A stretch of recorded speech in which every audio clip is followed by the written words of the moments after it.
Atrás dos escudos de bronze e das túnicas vermelhas que fizeram os espartanos famosos, escondia-se algo que raramente aparece nos livros de história: execuções tão bizarras que pareciam mais rituais de terror do que punições. Esparta não apenas lutava contra inimigos externos, ela esmagava qualquer sinal de fraqueza dentro de suas próprias muralhas.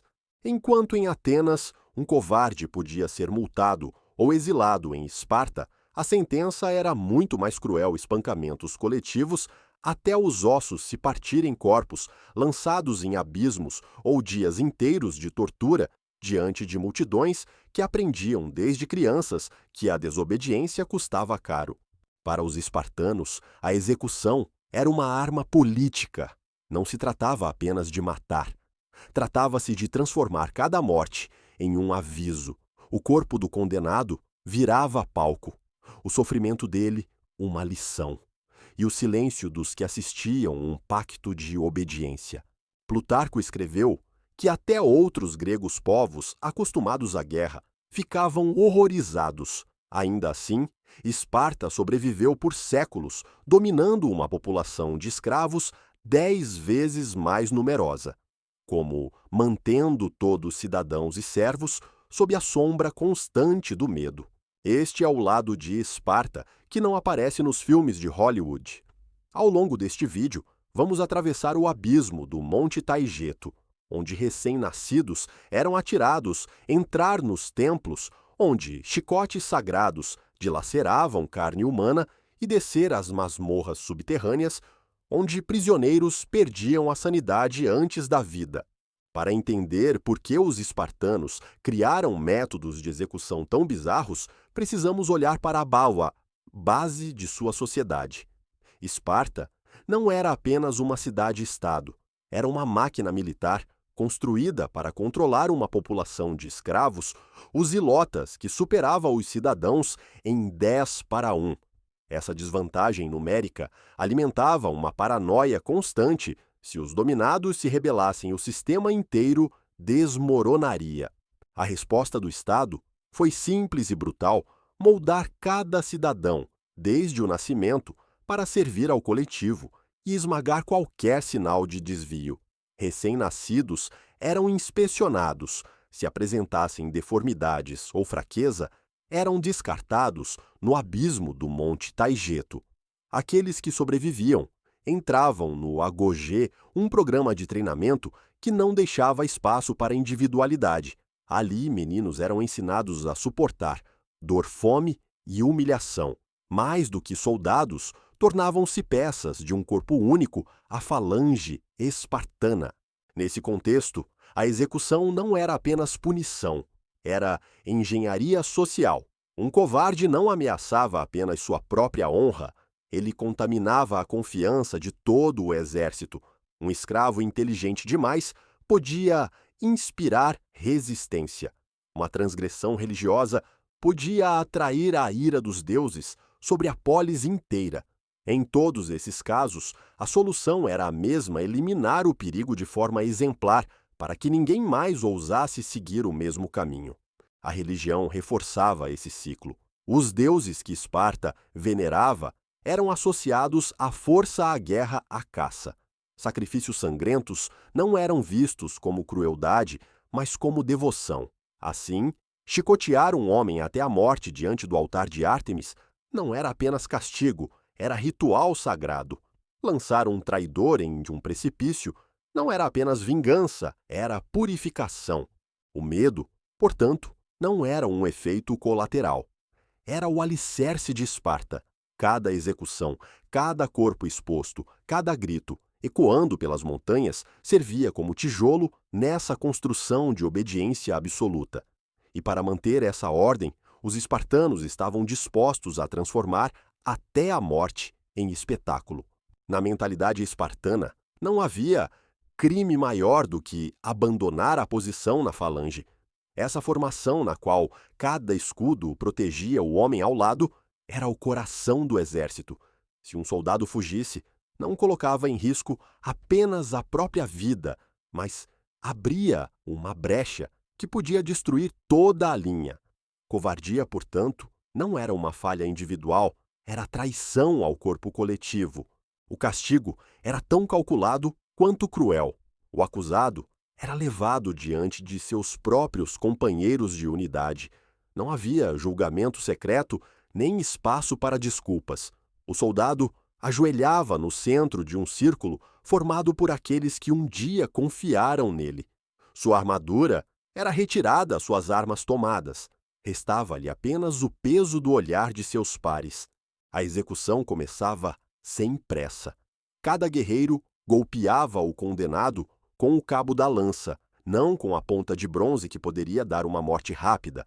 O objetivo não era eficiência, mas sofrimento prolongado. Ossos estalavam sob o impacto, costelas se partiam, músculos se rompiam. O círculo avançava lentamente, e a cada volta o condenado recebia novos golpes meticulosamente contados para que todos participassem igualmente.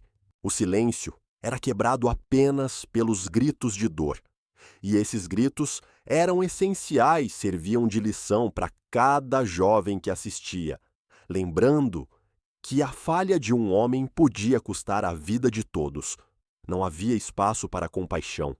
O castigo precisava ser público, preciso ritual. Para o espartano morrer assim, era mais vergonhoso do que tombar diante da lança inimiga. Era a prova viva de que a coragem não era opcional, mas obrigatória. E para quem assistia à mensagem, ficava clara melhor morrer em combate do que enfrentar a lenta agonia reservada aos que quebravam a confiança da falange. Erguendo-se imponente sobre a paisagem do Peloponeso, o Monte Taigeto não era apenas uma montanha. Para os espartanos, ele funcionava como tribunal e cemitério ao mesmo tempo. O local conhecido como Apotetai, uma fenda profunda na rocha, tornou-se sinônimo de sentença final. Ali eram lançados aqueles que a cidade julgava indignos de viver. O caminho até o abismo já era parte da execução. Prisioneiros marchavam escoltados por soldados carregando nas costas não apenas correntes, mas a certeza de um destino inescapável. Aldeões e jovens aprendizes acompanhavam a procissão testemunhando cada passo como se fosse uma lição de cidadania. O terror começava antes mesmo da queda. Quando chegavam à beira do precipício, não havia discurso, não havia clemência. Alguns relatos sugerem que se oferecia ao condenado a chance de confessar seus crimes, mas na maioria das vezes bastava um empurrão. O corpo desaparecia na escuridão, batendo contra pedras afiadas até perder-se de vista. A morte raramente era imediata. Muitas vítimas ainda agonizavam nos fundos do desfiladeiro, invisíveis, mas não inaudíveis. O que torna o Taigeto ainda mais terrível é que não servia apenas para criminosos. Também recém-nascidos eram avaliados pelos anciãos de Esparta. Qualquer sinal de fraqueza física, uma perna torta, um choro considerado estranho, um corpo franzino demais, era sentença de morte. Esses bebês eram levados até o mesmo abismo e lançados como se fossem pesos inúteis. Para os espartanos, isso não era crueldade, mas prevenção. Apenas os fortes deveriam sustentar a cidade. Séculos depois, arqueólogos encontraram restos humanos acumulados em camadas, confirmando que o abismo foi usado por gerações. Ossos de adultos misturados com ossos de crianças contavam a mesma história. Esparta não tolerava a fraqueza em nenhuma idade. Assim, o Monte Taigeto tornou-se mais do que um lugar físico. Era um lembrete constante, pairando sobre a vida espartana. A linha entre viver e morrer não dependia da vontade dos deuses, mas da decisão do Estado. No coração de Esparta, erguia-se o templo de Ártemis Ortia. À primeira vista, parecia um espaço sagrado, como tantos outros do mundo grego, colunas de pedra, altares cobertos de oferendas estátuas da deusa da caça e da juventude. Mas para os espartanos, aquele lugar tinha um propósito que poucos estrangeiros conseguiriam imaginar. Ali, sob os olhos da divindade, a execução se tornava ritual. Criminosos acusados de ofensas religiosas, roubo em templos, profanação de ritos, insultos à deusa, eram levados para dentro do santuário ainda antes do nascer do sol. Não se tratava de uma punição secreta. Sacerdotes, soldados e aprendizes assistiam à cerimônia que misturava liturgia e violência. O condenado era amarrado ao altar de pedra, o mesmo em que normalmente eram sacrificados animais. Mas em vez da lâmina rápida que cortava a garganta de uma cabra, vinha o açoite. Os chicotes eram confeccionados especialmente tiras de couro bovino, endurecido, cravejadas com fragmentos de osso e metal. Cada golpe não apenas dilacerava a pele, mas arrancava pedaços da carne. O ritmo era calculado. Sacerdotes controlavam a intensidade, às vezes interrompendo o suplício para que a vítima recuperasse parte das forças, prolongando o espetáculo. A lógica era clara. A morte rápida não agradava aos deuses. Era o sofrimento visível e audível que demonstrava a justiça divina em ação. Para os jovens espartanos presentes, a cena tinha valor pedagógico. Aprendiam que a religião não era consolo, mas disciplina, que a deusa não protegia os fracos, mas exigia obediência absoluta. Cada grito ecoava como sermão. Há relatos de que algumas vítimas resistiram por dias sangrando e desmaiando apenas para serem acordadas e açoitados novamente. A morte, quando finalmente chegava, era recebida como prova de que a cidade havia cumprido sua obrigação diante do sagrado. No templo de Ártemis, orgia-fé e brutalidade se tornaram indissociáveis. A religião que em outros lugares inspirava a esperança em Esparta servia para reforçar o medo. Para os espartanos, até a paisagem ao redor podia ser transformada em arma de punição. A natureza, com seu frio cortante, seu sol inclemente e suas feras famintas, era convocada como juíza e carrasca. O objetivo era simples: fazer com que a morte parecesse obra dos deuses e não apenas das mãos humanas. No rigor do inverno, condenados eram amarrados a estacas fora das muralhas da cidade. Sem roupas, expostos ao vento gélido e às nevascas, eram deixados ali até que a vida se apagasse lentamente. O frio não matava de imediato. Primeiro vinha a dor dos membros dormentes, depois os tremores incontroláveis, a confusão mental, até que a consciência se dissolvia em silêncio.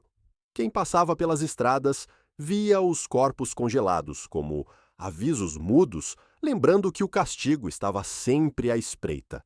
No verão, o suplício invertia-se. Sob o sol escaldante do Mediterrâneo, vítimas eram enterradas até o pescoço em areia ou terra seca.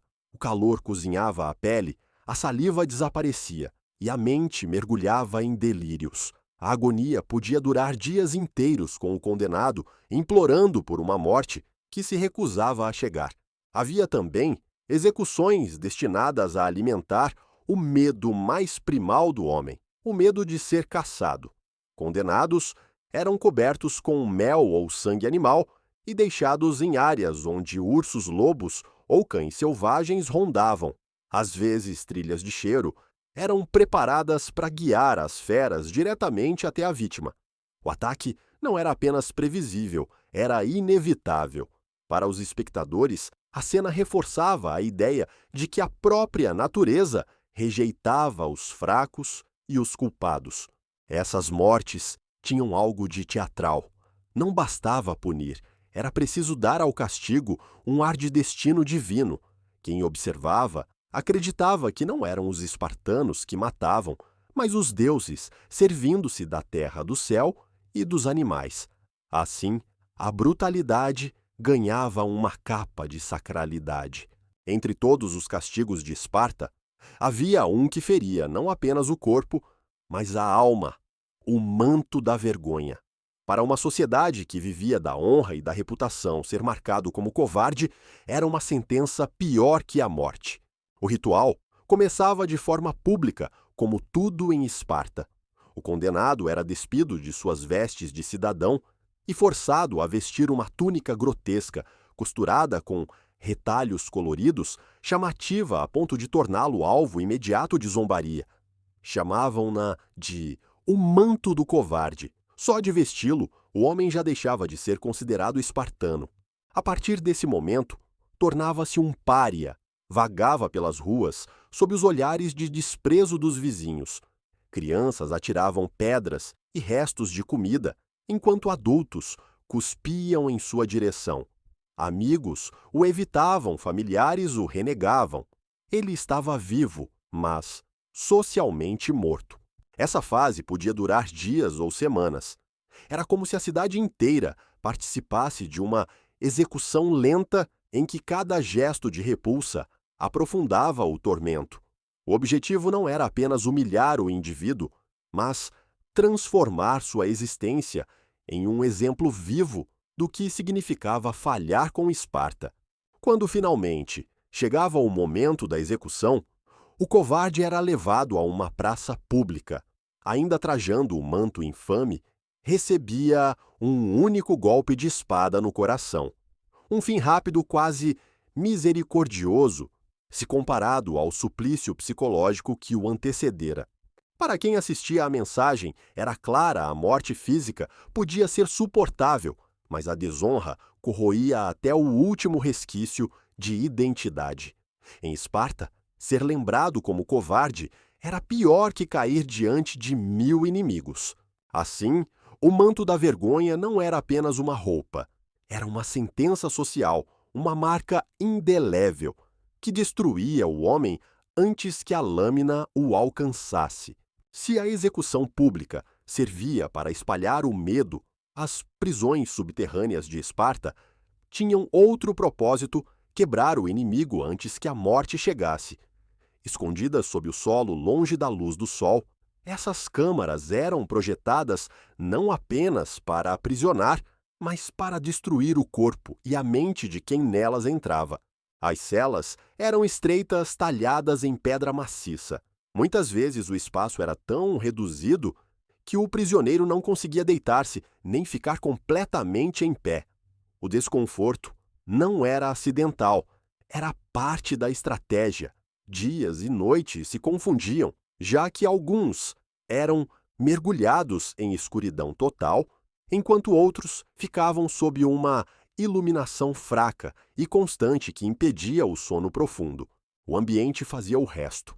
No inverno, o frio penetrava pelos ossos. No verão, o calor transformava a câmara em um forno sufocante. Água e comida eram dadas, em pequenas doses suficientes, apenas para prolongar o sofrimento. Era uma rotina desenhada não para manter o prisioneiro vivo em dignidade, mas para desgastá-lo lentamente. Quando chegava o momento dos interrogatórios, os métodos eram igualmente meticulosos. Prisioneiros eram amarrados em posições que forçavam músculos e articulações ao limite. Açoites com varas ou chicotes cravejados de metal alternavam-se com períodos de silêncio absoluto, criando um ciclo de dor e ansiedade. O objetivo não era a confissão imediata, mas a rendição completa da vontade. Espiões estrangeiros, líderes e lotas, e qualquer um considerado ameaça, passavam por esse processo. Muitos eram finalmente exibidos em execuções públicas já debilitados e marcados pela tortura. Outros simplesmente desapareciam nas profundezas como se o subterrâneo tivesse engolido suas últimas forças. Essas prisões revelam um aspecto assustador da mentalidade espartana.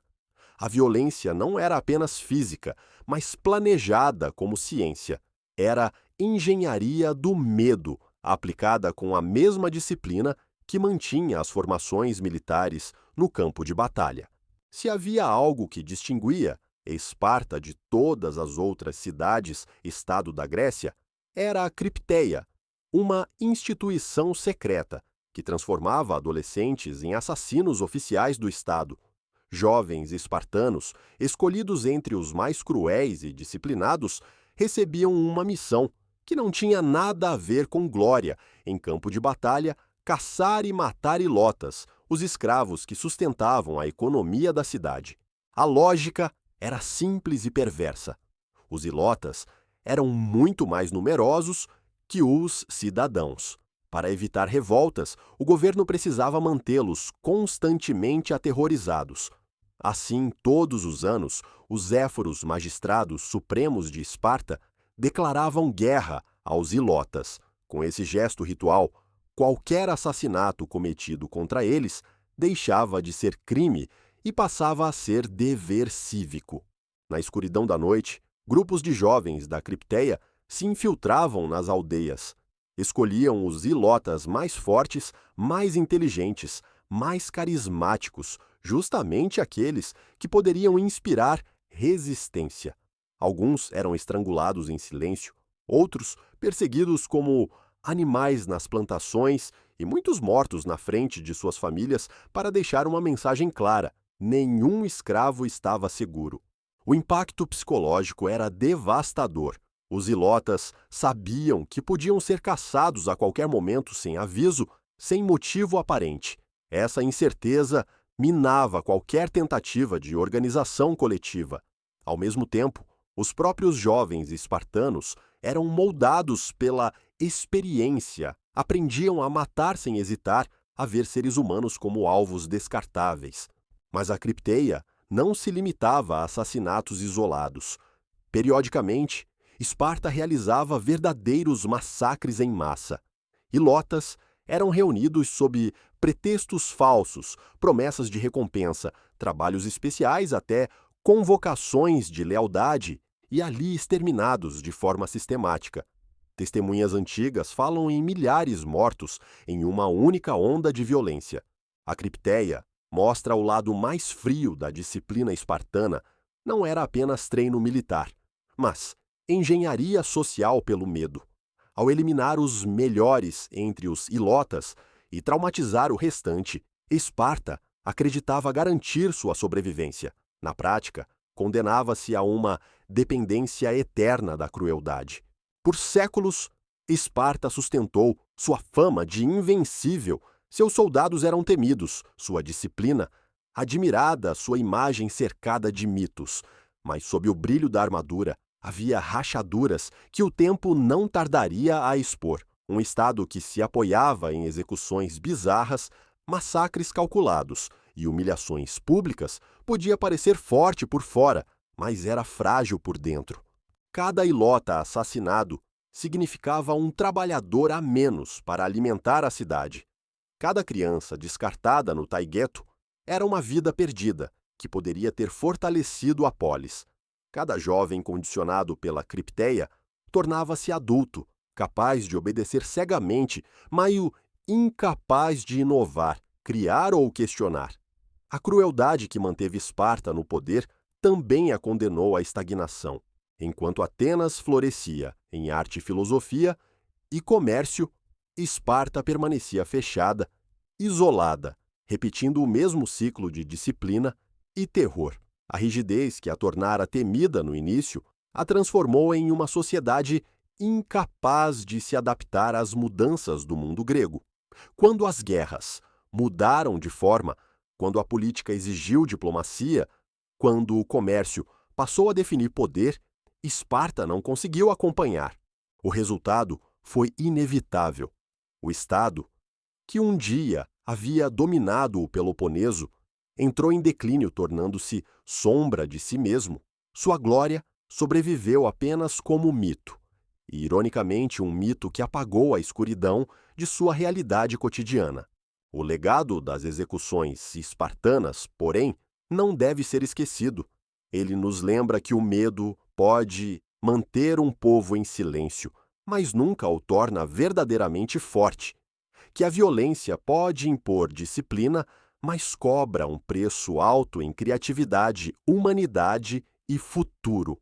As vozes que um dia ecoaram nos altares de Ártemis, nos desfiladeiros do Taigeto, E nas celas subterrâneas ainda falam não como louvor, mas como advertência. Esparta nos mostra que nenhuma sociedade pode sobreviver indefinidamente quando escolhe a crueldade como fundação. O verdadeiro poder não nasce do terror, nasce da capacidade de construir sem destruir, de unir sem massacrar, de governar sem transformar a morte em espetáculo.